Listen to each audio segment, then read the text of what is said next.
കരുവന്നൂർ കള്ളപ്പണക്കേസിൽ നടപടി ശക്തമാക്കാൻ ഡൽഹിയിലെ എൻഫോഴ്സ്മെന്റ് ഡയറക്ടറേറ്റ്.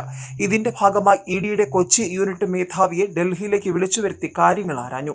ഇതോടൊപ്പം പ്രധാനപ്പെട്ട രേഖകൾ വാങ്ങി. അതിനുശേഷമാണ് കരുവന്നൂർ ബാങ്കിൽ CPMന് 5 കള്ളപ്പണ അക്കൗണ്ടുകൾ ഉണ്ടെന്ന വിവരം ഇഡിയുടെ ഡൽഹി യൂണിറ്റ് റിസർവ് ബാങ്കിനെയും തെരഞ്ഞെടുപ്പ് കമ്മീഷനെയും ധനകാര്യ മന്ത്രാലയത്തെയും അറിയിച്ചത്.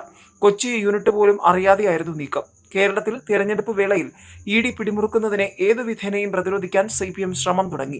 സഹകരണ വകുപ്പിനെയും ക്രൈംബ്രാഞ്ചിനെയും ഇതിനായി ഉപയോഗിക്കാൻ തുടങ്ങി. കരുവന്നൂർ തട്ടിപ്പിൽ സഹകരണ വകുപ്പ് പുനരന്വേഷണത്തിന് നീങ്ങുകയാണ്.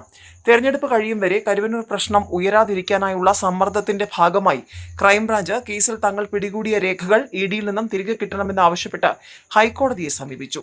ഇതിനു മുന്നേ ക്രൈംബ്രാഞ്ച് ഈ ആവശ്യവുമായി 2 തവണ ഹൈക്കോടതിയിലെത്തിയിരുന്നു. എന്നാൽ അനുകൂല വിധി കിട്ടിയില്ല. രേഖകൾ വേണമെന്ന വീണ്ടും ആവശ്യപ്പെട്ട് ക്രൈംബ്രാഞ്ച് ഹൈക്കോടതിയിൽ എത്തിയതിനു പിന്നിൽ രാഷ്ട്രീയ സമ്മർദ്ദമാണെന്നാണ് ആരോപണം. കരുവന്നൂർ പ്രശ്നം ഇഡി വീണ്ടും സജീവമാക്കുന്നു എന്ന സൂചന കിട്ടിയാണ് മുഖ്യമന്ത്രി തൃശൂരിലെത്തി നേതാക്കളുമായി ചർച്ച നടത്തിയതെന്നാണ് സൂചന. കഴിഞ്ഞയാഴ്ചയാണ് മുഖ്യമന്ത്രി മുന്നറിയിപ്പില്ലാതെ നേരിട്ട് പാർട്ടി ഓഫീസിലെത്തി അരമണിക്കൂറോളം ചർച്ച നടത്തിയത്. ഇത് കരുവന്നൂരുമായി ബന്ധപ്പെട്ട ചർച്ചയാണെന്ന മാധ്യമങ്ങളിൽ വന്നതോടെ ജില്ലാ കമ്മിറ്റി നിഷേധക്കുറിപ്പും ഇറക്കിയിരുന്നു. തെരഞ്ഞെടുപ്പ് പ്രചാരണം വിലയിരുത്താനായി മുഖ്യമന്ത്രി എത്തിയതാണെന്നായിരുന്നു വിശദീകരണം.